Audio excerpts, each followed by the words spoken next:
Live via Skype. This time it's the DB&J Wrestling Podcast. It's your host, Turnbuckle Jim, and I swear to goodness I have the recorder on. Yes, and this is Fast Count Brian, ready to find a bottle of vodka for a Putin somewhere. Well, Fast Count, you ready to talk about some wrestling? Yeah, I believe this week's Raw was a little more interesting than the last ones. We also have Unforgiven in your house. 1998. Sorry, and then what was the last thing? The top 5 list, which for you was... The top 5 good things that Vince Russo did during the Vince Russo era of WCW, which is a train wreck, to say the least. But it's like, what was a good thing? I mean, at least like the train looked good at some points? I don't know. Talking about Stacey Keebler, Miss Hancock. Miss Hancock. And yours was top 5 scary wrestlers? That it was. The interpretation might be a little shady on one of my picks, but I think overall it's pretty obvious list. All right, well, let's go ahead and do this. So top 3 things about Raw that you thought. Give me the good, bad, and ugly. Well, I really enjoyed Dean Ambrose and everything he did with the hot dog cart and just leaving Cena hanging out to dry. That was good. That was good. Way to develop his character as being an antagonist to Cena to some degree. I'll give you a bad. I'd like to think it was the Authority just making a match between Ambrose and Cena in the first place. Yeah. Because how does this work? Like, if Cena loses, he doesn't have a match. So the obvious thing is Cena is either going to go over or it's going to be a double DQ, and then it's a triple threat match where Cena wins, which he shouldn't, and then Ambrose just crashes the party anyway. Like, I don't think this sets up well for Dean Ambrose at all. No, Ambrose definitely looks jobbed out, especially when he's against the Super Cena here, and Cena unfortunately could bury him, and that is quite sad that Dean Ambrose's push might be slowed down. But then again, Dean Ambrose did lose Randy Orton, and that has not hurt him at all. So we'll have to see come pay-per-view what they plan to do. I mean, are they going to do something smart, or are they going to do something stupid? Either way, the whole Rollins-Ambrose feud definitely continues, and I like that. I mean, do you think this is going to end the feud? No. Nope. Well, I mean, it depends on how they play it out. Again, Cena should have either had a rematch with Lesnar, or, I mean, at this point, you know, you take the lesser of two evils, let him have his 1 millionth match with Randy Orton and have balloons fall from the stands. Streamers, you know, big banners says 1 millionth match together. I mean, I don't just keep him out of the main event. That was one thing I have to say about the main event last night at Raw, was that it was Cena versus Orton versus Kane, or and Kane and Rollins, and honestly, keep Cena and Orton out of the main event. It's just been crap. Like, I would not be that upset if Rusev just busted in and just destroyed just stop. Would not mind that at all either. No. And I guess for an ugly thing, again, did you watch the Divas match? Which one? You talking about Buri with one hand behind her back, or talking about Emma versus? I would say the real wrestling. Oh yeah, the real Divas match. Yeah. Yeah. AJ is playing awful. She honestly acts like on camera like she's the CM Punk of the Divas division. That's just what I think. Like, she just doesn't care for anybody, doesn't have any friends, and just acts like a pain in the ass. But then again, she had Emma in that. What the hell is she doing? Like, what is that dancing she does? Really, what is that? It's stupid. What it is I don't know. Like, I don't know what she's doing. Honestly, with her pointing her hands everywhere, like she's giving like a freaking Sikh Heil or something, and doing the whole like marching in time crap. You can't lose to her. It's awful. And then, like, again, her move, the Emma-mite sandwich. I'm like, I mean, just come on. It's like the Land Down Under song. Like, come on. Yeah, seriously. Like, she's from Australia. That's your gimmick. I mean, that's kind of sad that you're from another country. Look at my crazy passports. But what if they brought out Crocodile Dundee as her manager? Ooh, Paul Hogan. Would you mark out for that? Back in like '86, yeah. I mean, the guy had like one movie that was good, and that was it. I mean, I'm just I just, like her music's weird. Her gimmick just is so bad. Like she's attractive, but after watching her, you're just like, no. Mm. So anyway, so my good, bad, and ugly of Raw. Yeah. What do you got, sir? Okay, good. Definitely anything with Dean Ambrose in it. Any segment he was in was freaking gold. From the minute John Cena was beating on Rollins, Rollins escapes, and then gets attacked by Ambrose. And it's great. I mean, you could both could tell that these guys really want to beat the crap out of Dean Ambrose, which Seth Rollins, which I have no problem with at all. Yeah, I mean, the fact that he came in the last 5 minutes definitely saved Raw for me, because I was saying without the Rock segment, it was pretty crappy. The Rock segment for me, I loved it. It was unexpected and it didn't hurt Rusev at all. Hey, I don't know. I mean, yeah, he didn't take a rock bottom or people's elbow, but I mean, he did sell a couple punches, I think. He did. He certainly did. But was that so bad? It just looked off. Honestly, no offense to Rusev, but I think he's beneath the Rock. You know what I mean? Like, he's not there to a point. This isn't like Jericho walking on a Raw, interrupting the Rock's promo. This is the Rock coming back for a random appearance, and he's in the ring with Rusev. Yeah, well, I just don't think it fits. If it's just a one-off shot, that's fine. If they do a whole feud and stuff, that would be just weird. I don't think they're gonna come close to doing that. But still, but my ugly has to be. You saw the Hulu version of this, correct? That is correct. Okay, they probably cut this off Hulu because it was really bad. Which was El Torito versus Hornswoggle for the billionth time, and Hornswoggle was, of course, wearing the Gator outfit and everything. Mm-hmm. Even the fans were chanting, "This is stupid." Wait a minute. Are you sure? Because Lawler was like, they're saying this is what? I can't hear them. That was classic. Yeah. Lawler's like, yeah, we know this is crap, but I can't admit that it's crap. Yeah, I know. It's like, who's writing this stuff? Like, they have, their A game on, some parts of the night, and they just, they're like, we have 3 hours to kill. We might as well just throw a bunch of shit in the ring, too. So, I guess it just kind of shows when you have a blooded show, you're going to have some crappy stuff to fill the time. And they really should have shown was a whole, 15 minutes of Edge and Christian just hanging out, because that was one of the best parts of the show. Yeah, have you had a chance to go to the network and watch their SmackDown special? I haven't seen their SmackDown special, but I intend to this week, though. It is. I haven't seen all of it, but it's very good to see them together again. It makes me sad that they're old and so am I. But yeah, well, they're in their 40s, and you just hit the big 3-0. So I mean, what a difference 14 years makes, right? But I mean, Kane's 48 or something like that. He wrestles every week. Has Kane ever been hurt? No. He probably is Satan. Yeah, he's a freak of nature. Honestly, goodness.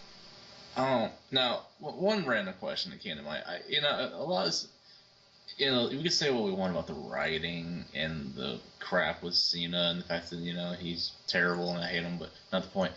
Do you think there should be a change with the announcers, and if so, who would you take out? Ooh, I would definitely take out Jerry Lawler.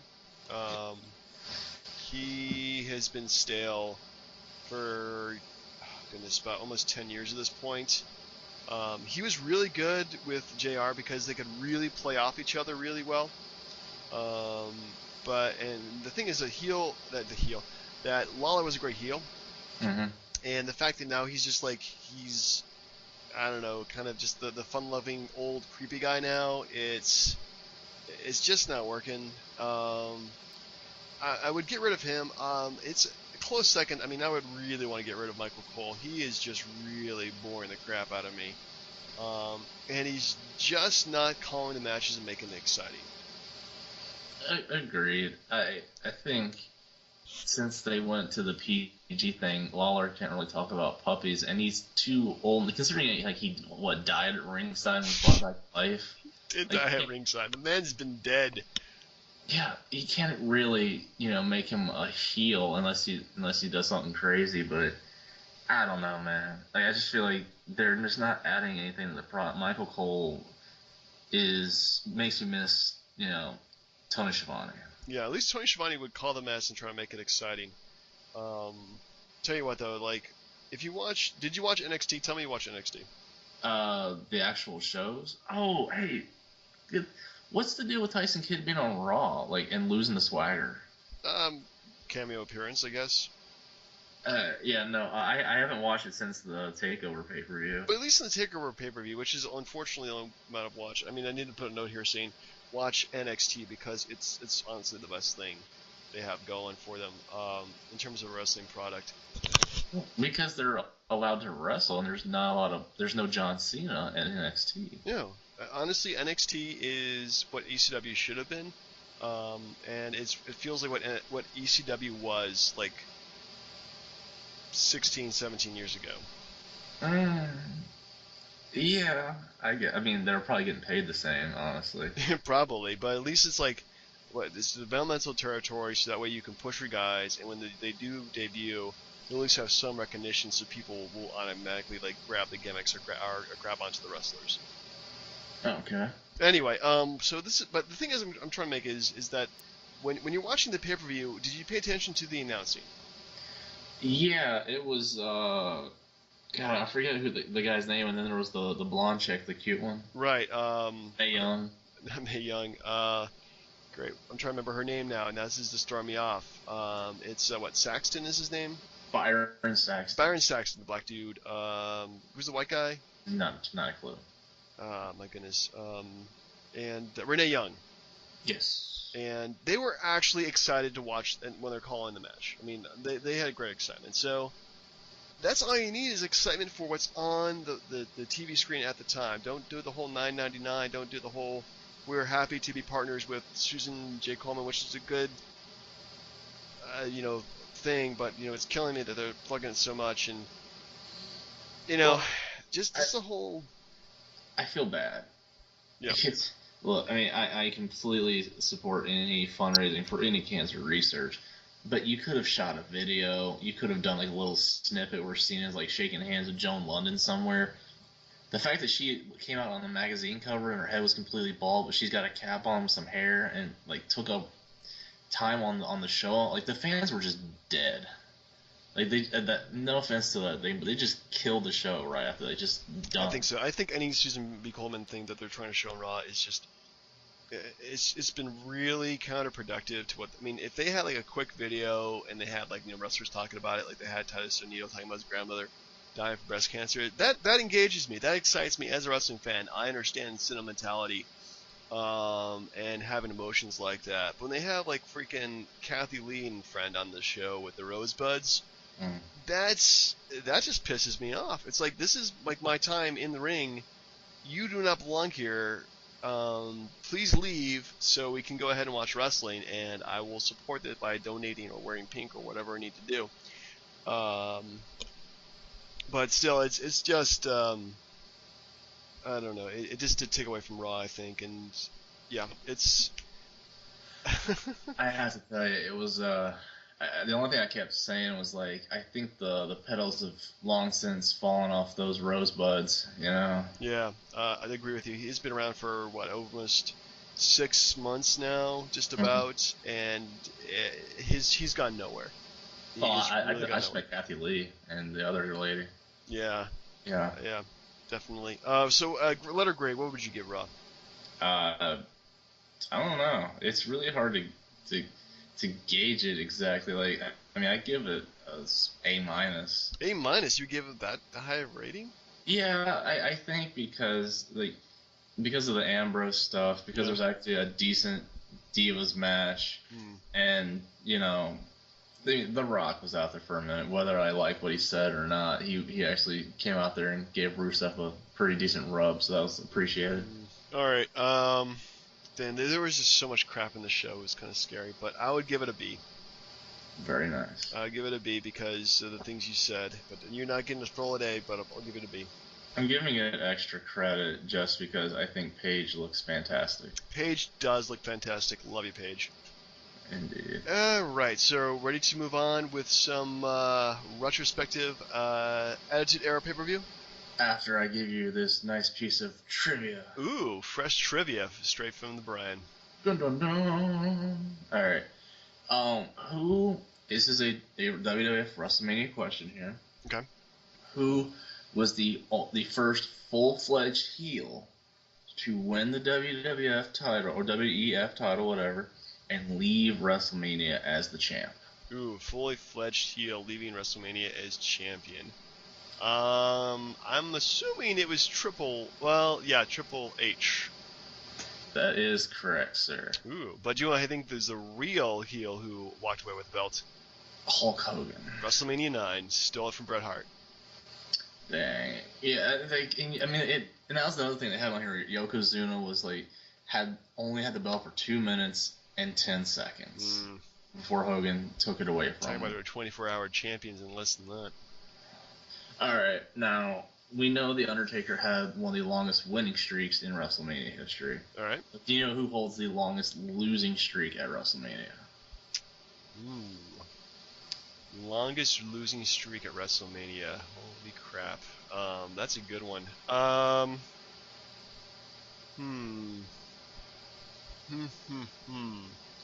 you give me one hint?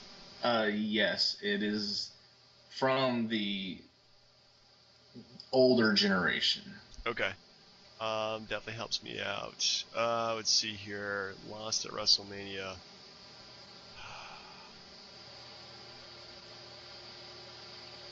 Wow, still not thinking of who could, because that's a pretty big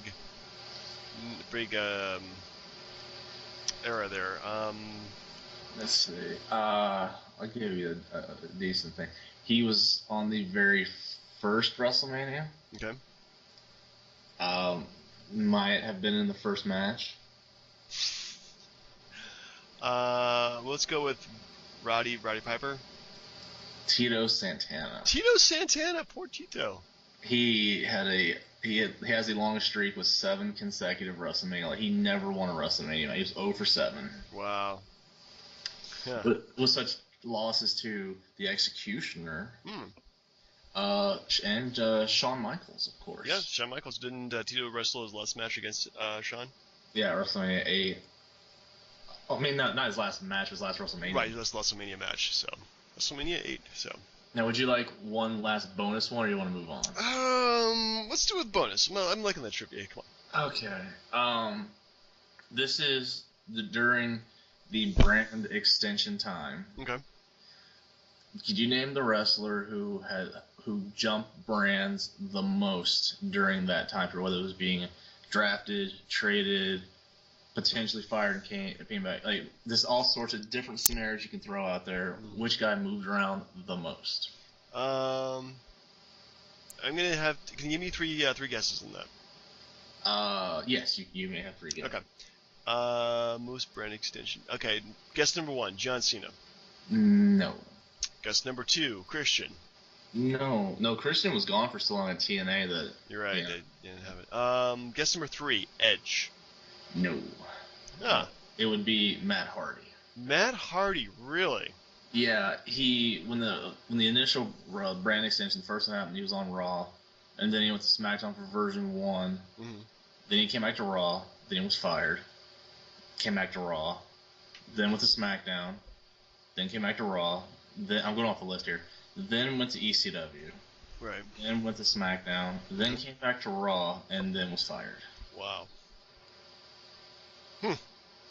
Yeah. See, I thought it would have been maybe Big Show, because he got drafted every freaking year, but it was not the Big Show. Yeah, those rosters change left and right. So I couldn't tell you who was in what roster when. It's just ridiculous. All right, so retrospective, sir. Retrospective on the Attitude Era. So we go to the pay-per-view after WrestleMania. Stone Cold Steve Austin is now the champion. The Nation of Domination's kicked out Farouk. Stone Cold Steve Austin and Vince McMahon were going to wrestle on Raw until one Dude Love showed up and then suddenly became the number 1 contender. I guess at this point they really didn't have anybody else to compete for the belt. And apparently there was also NWA wrestlers on Raw or something like that. So the first match we have, which is the team of Farouk, Ken Shamrock, and Steve Blackman, who's on actually the whitest man, and ironically enough in this match, versus the Nation of Domination, Rock, D'Lo Brown, and Mark Henry. It's funny. I was thinking about this because if this had been the year prior, like when Undertaker was champion, he was supposed to have fought Ahmed Johnson at one of the pay-per-views. And because he got hurt, he ended up fighting Vader instead. And then I think he had some matches like that. But my point is, when HBK got hurt, you would think there was nobody that would be up at that point. Right. But I'd always thought, well, what if, since The Rock was the IC champ, why not have like a champ versus champ match? Ooh. Or, and especially if you think about today with Ambrose and, with the Cena Rollins, why not throw him into the Undertaker-Kane feud? Why not? I mean, they do it later on in the year anyway. No, they throw everybody in feuds with everybody else. It's ridiculous. But I sincerely apologize. The first match itself, I was completely surprised that Farouk's team won. I was, they played off pretty well because when Farouk got in the ring and, D'Lo was acting like it was all The Rock's fault, and then he just starts attacking Farouk like that. I thought that was pretty good. I thought the whole Shamrock, The Rock thing was kind of played out. Yeah, it's kind of played out at this point. They move on slowly afterwards to the Nation feuds with DX, and Ken Shamrock feuds with Owen Hart shortly afterwards. Farouk kind of goes by the wayside before he eventually meets up with JBL, and they form the Acolytes. So, yeah, the match itself was okay, I thought, for a six-man tag, and it was kind of the blow-off, I guess, for their various feuds from earlier this past year. So, unfortunately, the show is probably a bad example of, well, I wouldn't say bad example, but it's like the next pay-per-view always has to be like the fallout from WrestleMania. So there's a lot of rematches, unfortunately. Yeah, I mean, the one thing I will say that I liked out of this match was The Rock, because he played up being the heel and the new leader of the nation pretty well. Oh, yeah. Yeah, The Rock's starting to develop into his heel persona very nicely at this point, and I think every pay-per-view after this, he'll start being more and more The Rock we come to know and love. And he even does people's elbow, but doesn't take his arm pad off, so what the heck? Yeah, it's, I mean, he wasn't really catering to the fans at that point. However, I think it was about the most decent, lead-off match you could have, considering what the rest of the card was. Yeah, true that. So next up we have Triple H defeated Owen Hart with help from a China who started this match in a cage suspended over the ring. Yeah, I thought, I don't know how it goes from, Shawn Michaels getting hurt, Triple H rebranding DX, and then they're immediately good guys. Like, they're heels. They're obnoxious heels, but the fans are loving them. I'm like, the NWO has ruined it. Everybody's cheering for the heels, man. This is the Attitude Era. The best thing about it was Owen Hart saying bullshit at the end of the match. Like, yeah, what? pretty much like this is bullshit. Yeah, that's pretty funny. It didn't censor him at all. Which is why I think they knew he was gonna say it. Yeah. But the thing that gets me is, like, I loved it. Like, Owen Hart deserved better. I just felt like they were playing off the whole Brett thing, and they were just screwing Owen. Yeah. And Chyna was bending the bars by herself, but you could see Road Dogg lowering her back down. I mean, don't you think that made Triple H look really weak, that he needed her help to win his matches? Yeah, Triple H always with Chyna looked kind of weak because he always needed her assistance. And yeah, when he starts getting his singles push, they start breaking away from each other. When he first becomes champion back in '99. So yeah, this was definitely didn't make him look any better, but definitely helped her out, I guess.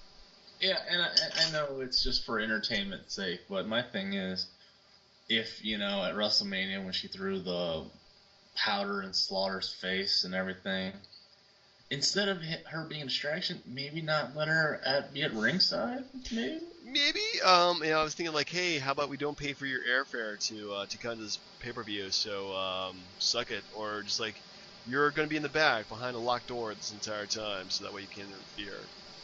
I don't know. Yeah, the whole stipulation in the cage over the match it's good sports entertainment. It doesn't make any sense, but it makes sports entertainment sense. Yeah, I don't know. I just felt bad for Owen. I mean, like it's just nothing went right for him after Survivor Series. Yeah, that's yeah, very unfortunately very true. He was tag champs with Jeff Jarrett, but I mean, is that really saying anything? Mm, no, no, but he has some great matches though, which we'll talk about eventually. Rest in peace. Rest in peace. Okay, so next up we have the new Midnight Express of Bodacious Bart, formerly Bart Gunn, Yeah. and Bombastic Bob, formerly Bob Holly. We have Jim Cornette, and they defeated the Rock and Roll Express of Ricky Morton and Robert Gibson, who are probably like 50 at this point. Oh my god. This is kind of a painful match. Mainly because no one gave a crap about it. Most of these fans, if they're if they've always been lifetime wrestling fans, you know about the Rock and Roll Midnight Express thing, but most of those fans didn't care. Those guys were past their prime, and they were just using a bunch of jobbers like Bart Gunn and Bob Holly, and they had belts, and no one cared. No one cared. Yeah, Bob Holly went through a pretty bad stretch at this point, actually. So, Like, yeah, it's NWA Tag Team Championship, but really, who the hell cares about it? was McMahon that desperate? WCW was whooping his ass that he needed to bring in the NWA because WCW, divorced them pretty much. You know, I wonder what the background reason was for having the NWA such a strong presence on the shows, because this has been like what the third or fourth pay-per-view I think that they had NWA stuff on it. So I read about it. I was on Wikipedia. Like he had McMahon had struck a deal with the head of the NWA, like Dennis Carluzio or something like that, oh yeah, and had brought that in with the belts because again WCW had he was they pretty yeah much yeah they divorced him. McMahon looked bad. Yeah, Yeah, this made him look stupid. it made him look ridiculous. Just don't have the NWA on there. It's just ridiculous. And I mean, like, what was it, like the month before that or 2 months? No, yeah, like at WrestleMania, like they had Barry Windham go out and interfere with Bradshaw, and then it's so pointless. And like their tights. I know it's Midnight Express, but do they need to put that on their ass? Because it says me, the word me on their ass. I mean, come on. Well, you're the one looking at it. Well, good point. No, Anyway, the less said about this, the whole better. yeah, But yeah, this is pretty horrific stuff. we love Next up, we have our first evening gown match, better known as a brawn panties match we come to love and adore. you. But unfortunately, the winner is Luna Vachon. Yeah. Yeah. And the loser, actually to our delight is Sable. Yeah. It's not the most polite way to say it. There wasn't anything about this that was wrestling at all. Oh God, no. Look at Sable's boobs. That was it. Yeah, pretty much. That was just an excuse to look at her boobs. Yeah, she had a nice butt too. I mean, like Yeah, she had a smoking body at the time. Still smoking. yeah, I mean, good for Lesnar, I guess. Yeah. I mean, I don't know how she looked. I don't know if the chandelier's still hanging up or like it should, but point is, she looked fantastic at that point, and Absolutely. what her Victoria's Secret stuff they bought her. Yep. Unfortunately, I don't think I remember her hanging around that much after this, though, to tell you the truth. Well, I think a year actually. We'll have to watch it. Yeah, I think maybe a year or so. But yeah, she did not have the stability of many of the other divas later on. So next up, we had the New Age Outlaws defeating the LOD 2000, Hawk and Animal, with Sunny. Yeah. When I believe it was Hawk, went for a German suplex and didn't get his shoulders up. Pretty much getting pinned. It doesn't just scream a Dusty finish. Oh yeah, this is so Dusty finish. You think they win the match, and then bam, turns out that the other team did. Yeah, so yeah, definitely a Dusty finish. Like the New Age Outlaws, like they always at this point, or the heel tag team always kind of went away with the cheap wins. I just don't. I mean, as far as I feel like we never really described the wrestling match itself. Just more like the retrospective thoughts on it. Like the match itself was just terrible. It was pretty bad. Yeah, like unfortunately, LOD they're well past their prime at this point, and it shows. And I know they tried to bring him back out with draws. Yeah, and then Hawk fell from the top of the Titantron. Yeah, he was. out of his mind. Yeah. Well, let's just face it that these guys unfortunately are all past their primes. Unfortunately, Sonny was to be fired in June of that year. Yeah, then she just hopped over to ECW. I thought it was more like a demotion to the minors. Yeah, pretty much. Well, it wasn't a demotion; she was just fired Yeah. to be with her fiance, I guess, Chris Candido. But she she had lots of personal demons, unfortunately, and still deals with these personal demons too. Um, but yeah, unfortunately, she was looking great too, and then she left. We could talk about, Sunny all day because she had a lot of problems backstage. But She did. yeah, as far as like I said, that the match, like I mean, you knew Elodie wasn't gonna win, and I mean their tights looks like was it Hawk or Animal that had like the freaking those like he needed to go back to long pants again. That stuff was Yeah. ridiculous. Yeah, the whole boxer reef thing he has going for him is just redonkulous. So yeah, it's just pretty bad. The whole match itself is just it's long, it's boring, it's kind of stupid. And it shows that the tag team division had a lot of catching up to do, and that's when you start seeing Edge and Christian, the Hardys, and the Dudleys and the Hollies and all these the other teams show up. Yeah, well, it took him a good year or so for everything to kind of gel. But yeah, this is probably. I think the New Age Outlaws didn't have that long of a run as tag team champions, but they pretty much dominated this era, the early 1998 at this point. Yeah, I think like again they had a championship run the next year, but yeah, it didn't really matter at that point. It was pretty bad. Anyway, so next up we have Undertaker defeating Kane with Paul Bearer in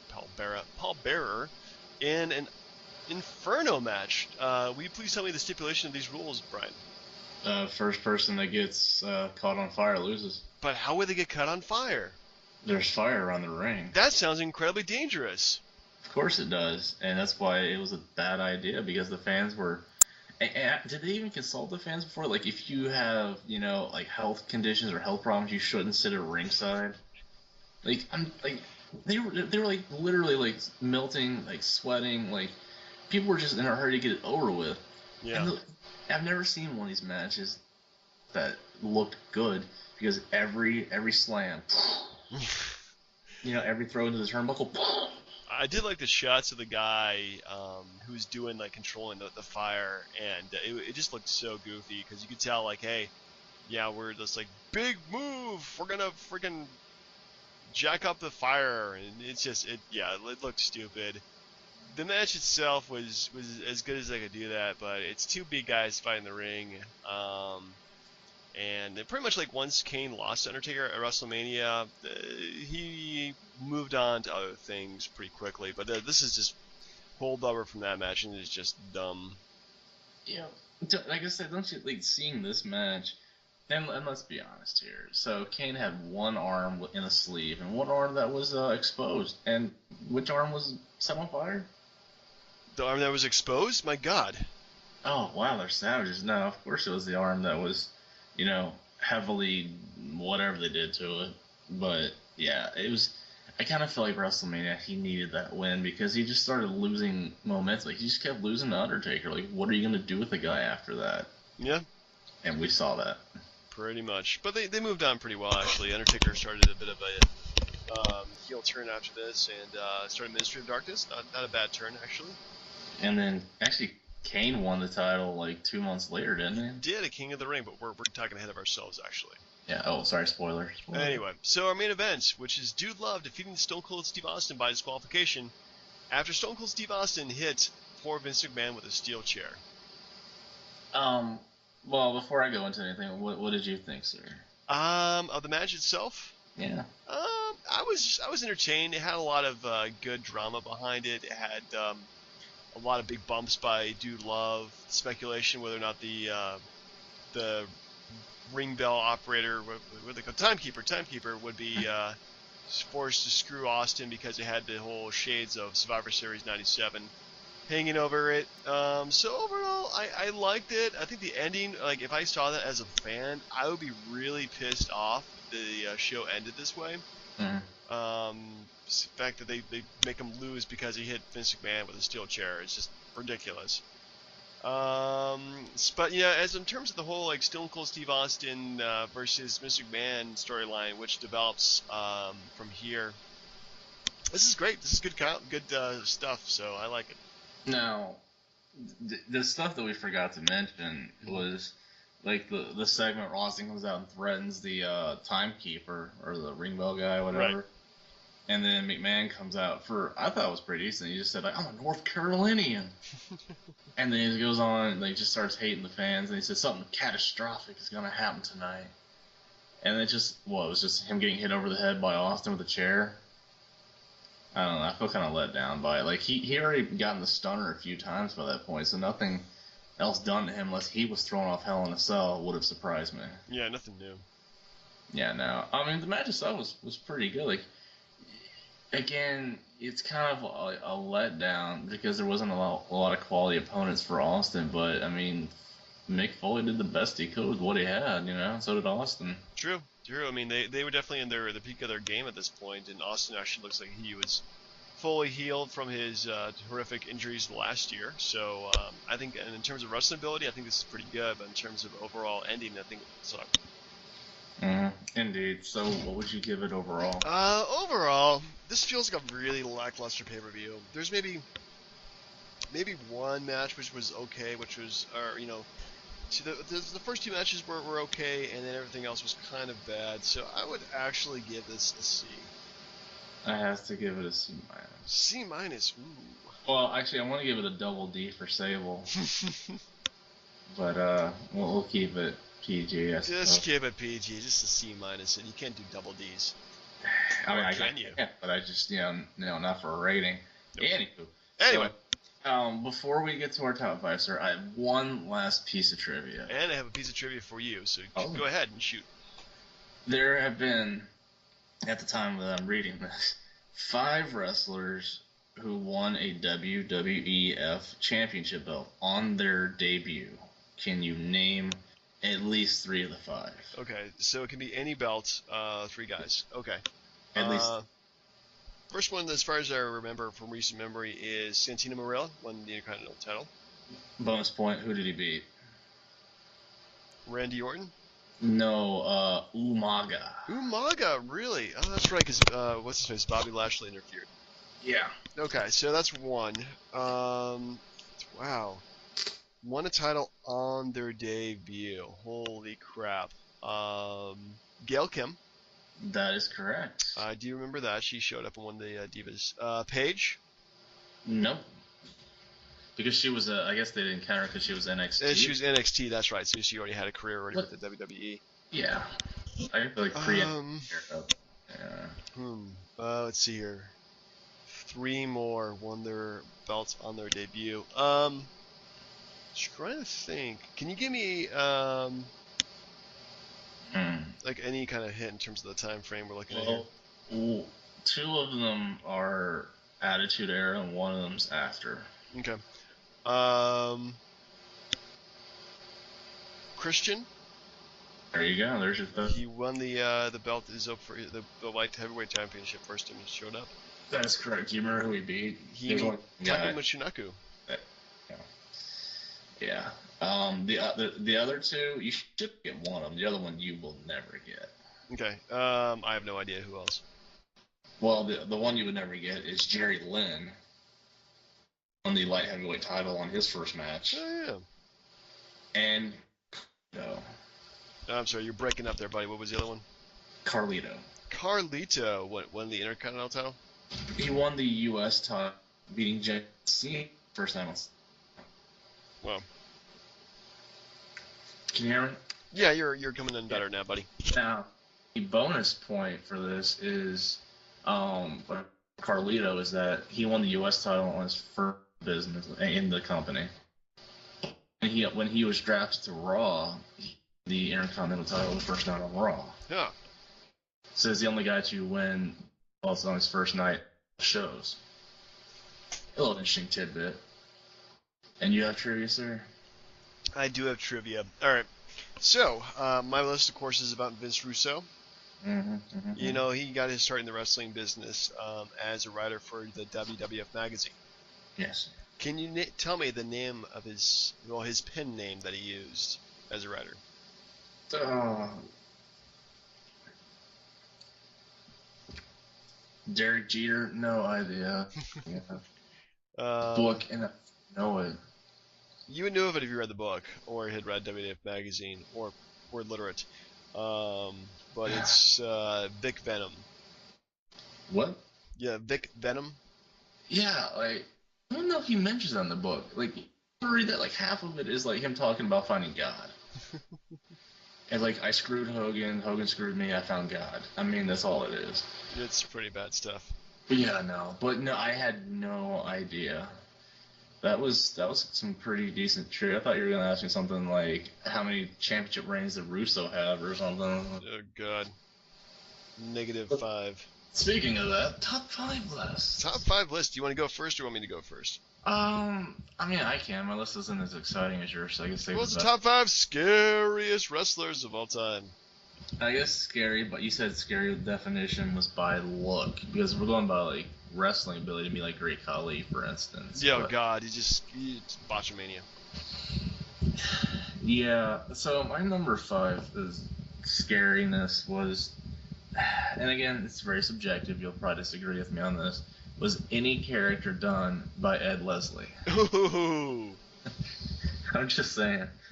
Like when he was Bruce the Barber, and like you could see his ass, and like the weird cut on the sides of his pants where you could see his legs, and like his whatever. It was a fruity outfit, but the point is, like, and then he was the Booty Man, the Butcher, like, and the worst was when he was the NWO Manslave, the Disciple. Like, That was pretty bad. Like he looked like he would be in an adult movie featuring people of the same sex. My point is, he was just terrifying to look at because I just kept shaking my head and it made my head hurt. And I was not a fan of any Ed Leslie Hogan thought up character. Yeah, pretty much all his characters were terrible, and there's a whole list of like every character he's ever done. I can't think of a single one that was good except maybe Barber the Bruce Barber Beefcake. That was probably the best one he's ever done. Yeah, And that's pretty sad. I mean, it was like the Zodiac Man and like the freaking Dungeon of Doom. Like every gimmick was just horrible looking. To be fair, that entire gimmick was just horrible in the Dungeon of Doom. I don't know what the heck they were doing at that point. Yeah, Kevin Sullivan. Kevin freaking Sullivan. Anyway, so my list. Yes, of course. Top 5 good things about Russo's era in WCW. Mm-hmm. Number 5. Or was it hard to dig up good Russos? It required some creative thinking, and I kind of looked over the era. I mean, let's define the era he pretty much booked. That was from like late 99 to early 2000, very early 2000, like January he was fired. And then again with Bischoff, and then by himself from, I'm thinking, what was it, March, April of 2000 till like fall that year. Well, the last time you saw Bischoff on TV was when he left with Hogan at Bash at the Beach. Right. So he only had a few months in power, and it was mostly bad. This just really horrible stuff, and I can go over a whole like plethora of reasons why he was just the worst thing that ever happened to WCW. But I was able to shine some shit here and find 5 good things about it. Yeah. Okay. Oh, so number 5, sir. My number 5, he at least had good starts to what he was trying to do. His beginnings weren't bad. They were actually pretty exciting, like in the Millionaires Club versus the New Blood. That was cool because it pretty much divided the locker room into new guys to get over and old guys to put them over. And hey, for as an added feature, let's go ahead and take away like all the titles from every champion, so that way we have a fresh start in all the championship belts. Good ideas, and then for some reason somebody had an idea that, hey, let's make Arquette champion. He's in this new movie we had coming out about the company, and that just ruined the whole damn thing. Yeah, I mean, that was like a month or two later, but I mean, I guess you weren't initially a Jeff Jarrett fan. No, not a Jeff Jarrett fan myself, as we talked about in previous lists about undeserving champions. But yeah, it was pretty bad because the older guys didn't put over the new guys, and it was just ugly. Now, if I'm not mistaken, and I apologize for dragging this on a little bit, what was the those voted by, I think, Pro Wrestling Magazine or something like that as like the worst feud of the year? Oh, well, since we have the internets, we can probably find out really quick what the worst feud of 2000. We're talking about 2000, right? Yeah, I mean, but it should be very obvious, honestly. Think about screw it. It was Hogan and Kidman. Oh yeah, that was pretty bad. Yeah, you cannot put over somebody, or you can't just be pinned by somebody and put them over that way. It's just stupid. Now, when you said good starts, do you mean like, putting the belt on Bret Hart, but then Goldberg concussing him and knocking him out of his... Yeah, I mean, at least like he had a decent starts what he was trying to do. Like he had a good idea and then just went south really quickly. Yeah, but yeah, what 2000 was Hulk Hogan versus Billy Kidman. Yeah. Now, what about... Yeah, that's another example. Like, they put the belt on Chris Benoit, and then he quits the company the next day. Well, he wasn't booking at the time. It was Kevin Sullivan. Because the booking changed, Benoit and the other radicals decided to leave. Yeah, which is weird because I didn't think Sullivan would book him that, considering Benoit stole his wife. Yeah, well. Maybe thought what happened with that. But anyway. Yeah, that's a good number 4. Is there anything you wanted to add for your number 5, sir? I mean, sorry. That was my number 5. Yeah, I know. I was thinking for my own number 4. Oh, number 4, right. My number 4. We had talked briefly at the end of my number 5 about the Dungeon of Doom, and that's where my number 4 comes from. As Tony Schiavone said, and man, you cannot use this guy enough. The Yeti. What kind of like crap do you use? Like pretty much use like TP a guy. It looked like they put like 40 rolls of toilet paper on the dude. Yeah, he looked pretty bad. I think they're trying to go for a whole mummy look to him. Yeah. I'm like, that's not... I thought Yeti was like a giant, like, hairy monster kind of thing. Like a Bigfoot kind of deal, maybe. I don't know, but, like, so the dude comes out there, and then while he's, like, trapped in, like, the Giant's bear hug, he pretty much just, like, wraps his arms around Giant and Hogan and starts, like, humping Hogan's butt. Not cool. And then he was used, like, 1 or 2 more times after that, but, I mean, as a kid, you want to see, like, a giant 7-foot TP'd mummy monster humping your favorite wrestler. So that was terrifying to me. So he's my number 4 scariest wrestler. Very scary indeed.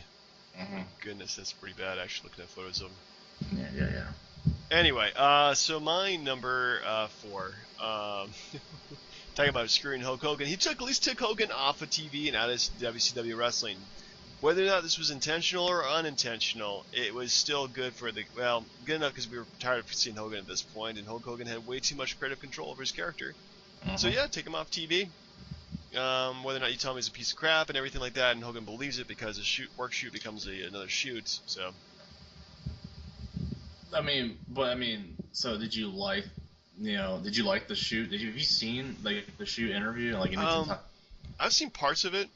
Where he talks about the politics and the crap and everything like that. It's like calls a piece of shit and everything. And... Yeah, I don't know. I think shoot interviews themselves are just stupid, but at least it had the desired results of just kicking Hogan off TV. So. Well, the one thing I do remember from Russo's book is that he was told by the guys in charge of Turner's that Hogan was making too much money. So they needed to keep him off TV because they couldn't afford to keep paying him. Mm. So, I mean, the plan was to bring him back later on to feud with Booker T for like a champ versus champ thing. Right. But then the whole lawsuit because Hogan felt like Russo went too far in the interview. Yeah, well, he probably did go too far, so go figure. No, I don't. If this is a potential spoiler, I apologize, but... I mean, would the byproduct of this have been maybe Booker T winning the title at the end of the pay-per-view? Good point. Because I mean, they redo a whole new match with Jarrett and Booker T leaves Bash at the Beach, the WCW champion. Yeah. Yeah, it was a good time. First of his 5 times. 5 time champion.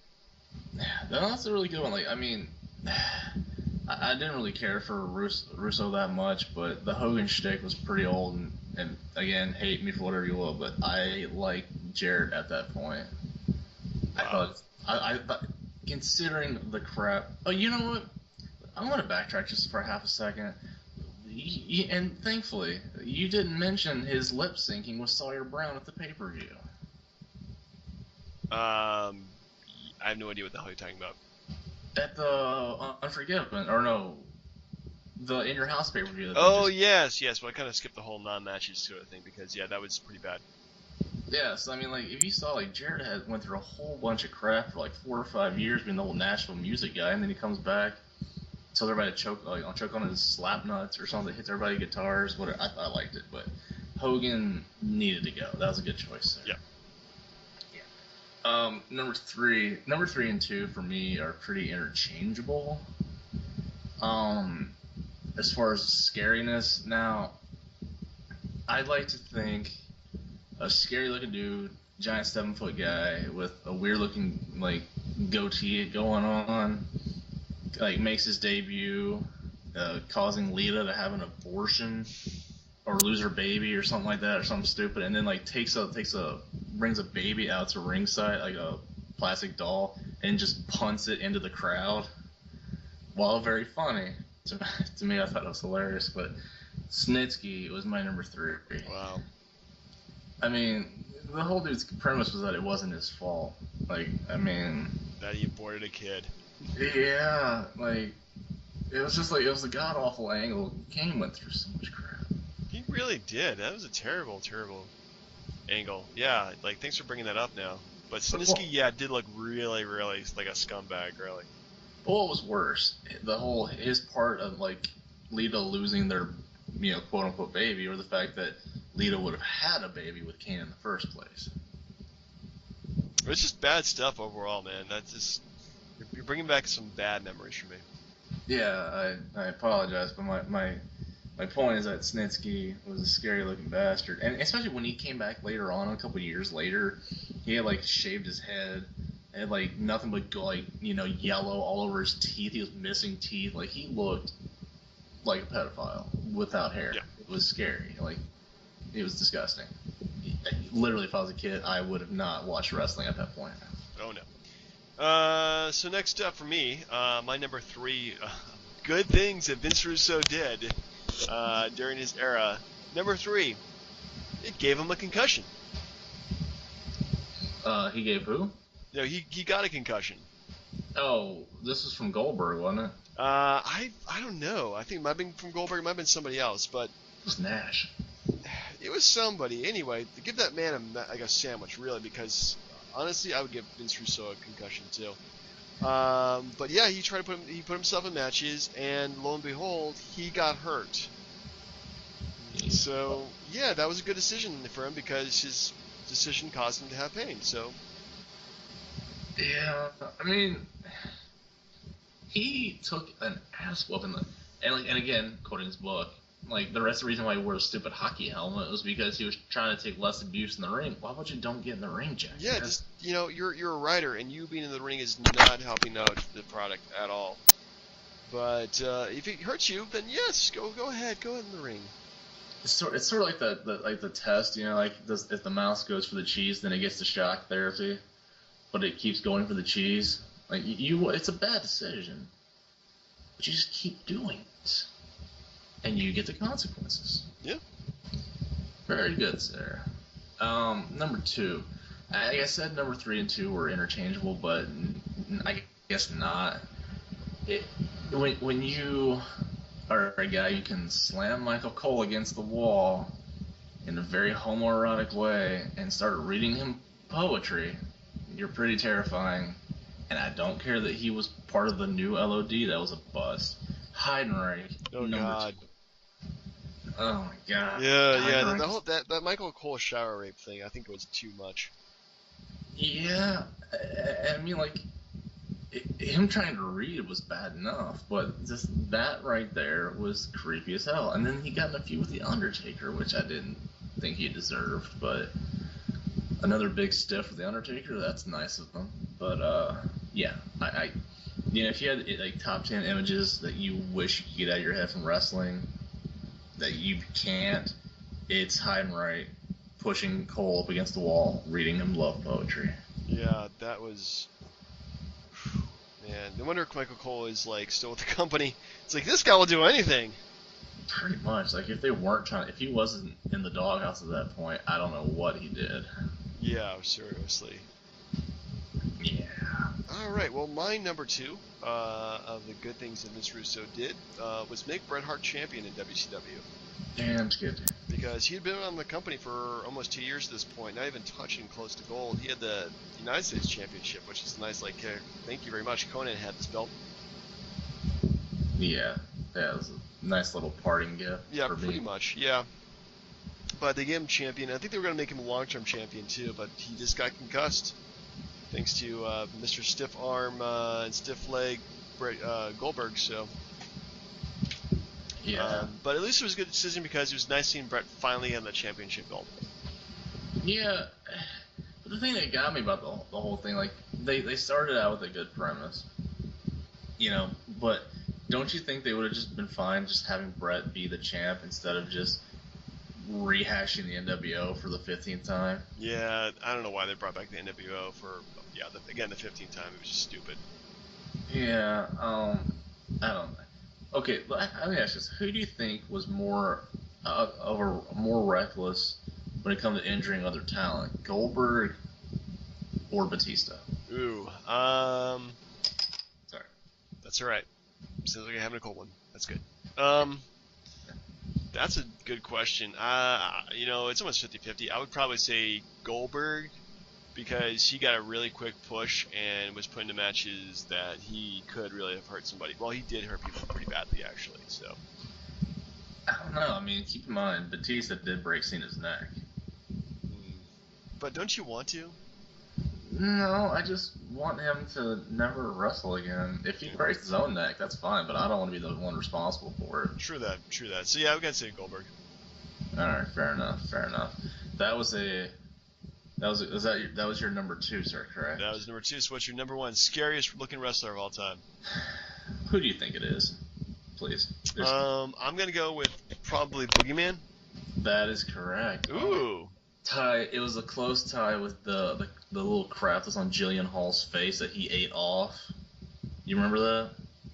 Vaguely. She had like this weird looking crustacean looking thing. I don't know what the hell it was, and it was like stuck to her face, which was horrible because she had a great body, and you just it was disgusting to look at. But like Boogeyman comes up to her, instead of feeding her worms, just bites the damn thing off her face, and then it just starts chewing on the rubber crustacean looking thing. But I mean, the fact that his entrance wasn't the creepy part, or the fact that he had Booker T job to him at WrestleMania, that was pretty scary itself. And JBL at the Rumble, but the worms, the freaking worms, dude, like that was just too much. Like beating somebody's one thing, smashing your head with the clock, it's fine, but putting worms into your opponent or their valet's mouth or all over their body is just disgusting, dude. It was just unnecessary. Like, why? Yeah. Good point there, buddy. Yeah, he definitely just horrified me too, and very many levels. So yeah, I definitely say that's a good choice for a number 1 scary looking wrestler of all time. It's like the Boogeyman. Oh, come on, take it. Got 10 o'clock. Ugh, so bad. Anyway. Pretty bad stuff. Anyway, so my number 1 good thing that Vince Russo did. At least he pushed newer people to be champion. Thank you. So guys like Booker T got shots, and also Scott Steiner.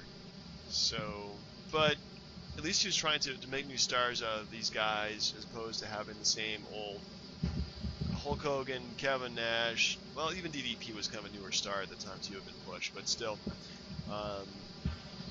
At least he had the balls to actually like push these guys to main event status, and while it probably didn't paying off as well as we would like it to be at that point, at least he was trying. So give the guy, an A for effort. I mean, it was more to it than that though. Like he was pushing like the cruiserweights, and he was pushing everybody that didn't really have that fair shake. It's why you didn't see so many of the main event guys for the longest time. Yeah. And I mean, kudos for that. I mean, like even some of the crap like 3 Count or like the Young Dragons or like all those teams, like they produced a lot of WWF talent that came on after the WCW was sold. So yeah, there's a lot of guys they picked up that were used much better in WWF and WCW. Just on, but yeah, they got put like Sugar Shane Helms, yeah. Or I'm sorry, the Hurricane Greg Helms. Yeah, he was definitely a big pickup for them once it. Yeah. You know, so yeah.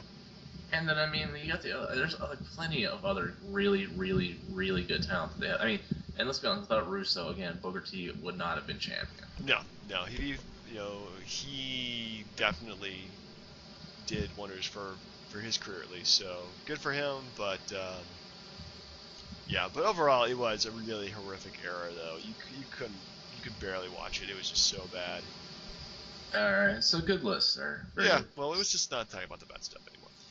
But yeah, so I thought it was a good list. Good list for you too. Next week, I would like to do a debate as opposed to just doing our little top 5 lists. Mm-hmm. So kind of coming from this week, I would like to do a debate. I don't know which position you would take. That WCW was beyond saving in '99 when Vince Russo took over. Oh, I think it could be saved. I really doubt it could have been at that point, to say the truth. All right. Well, how about this? We can prepare for that, but if it doesn't work, would you like to have a top 5 anyways, just as a backup? Sure. As a backup, let's go ahead and give ourselves some lists. Okay, so what top 5 lists do you have for me, just in case? I mean, how about we just do one for both of us like we used to? Okay. What would you like to do? I was thinking top 5 wrestling video games. Ooh. The thing is, I haven't played a wrestling video game in like 5 years at this point. But if you were cool enough to buy me, the WWE's 2K15 for Xbox 3, for Xbox One or for PlayStation 4, and also the PlayStation 4 and Xbox One, that would be great. Yeah, I mean, we could put. We'll see about Christmas time and stuff. But my point. I mean, we could put a cap on the year, maybe like free PlayStation 3 time. I don't know. Yeah, okay, we'll go with like up until like Xbox 360 or PlayStation 3. So yeah, I think that would be Attitude Era games. I don't care. Yeah, oh my goodness, there's so many games at that point though. But yeah, let's do top 5 wrestling video games. If our debate for WCW's, I mean, I think that was pretty much beyond saving at that point because the budget was just out of control. But yeah, we'll go ahead and see if maybe we'll get the commissioner, maybe a cameo appearance by Chair Shot. Oh my God, he should come back. We already passed our silver anniversary show. We've been doing this for way too darn long. It has been, I don't even know how many episodes we've done so far. Over 25. At least. Yeah, we would expect your feedback on the Twitter. And oh my goodness, real quick. I just want to ask you one question before we close this thing out. So this weekend is the wrestling show where I'm actually going to meet Bret Hart, and he's going to sign my book. Cool.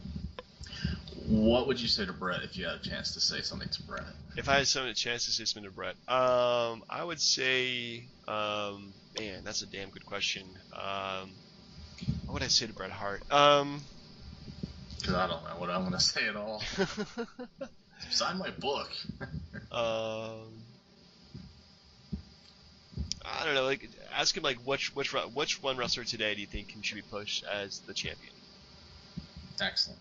So just see what he thinks about and also do a top 5 list too. Yeah, absolutely. Yeah, I'll ask Brett to give me the top 5 list for next week. Yeah. But yeah, as far as next week, like I'll tell you a little bit about the show. So like Matt Hardy and Sabu and a couple other things. So cool. We'll see how it goes. But it's a great show, sir. Great show as usual. All right, well, for the DB&J Wrestling Podcast, I'm your host, Turnbuckle Jim. Pascal Brian, and no matter how far you go, Chair Shot, we will always think of you. Yeah, maybe. We miss you fondly. Have a good night. Thank you.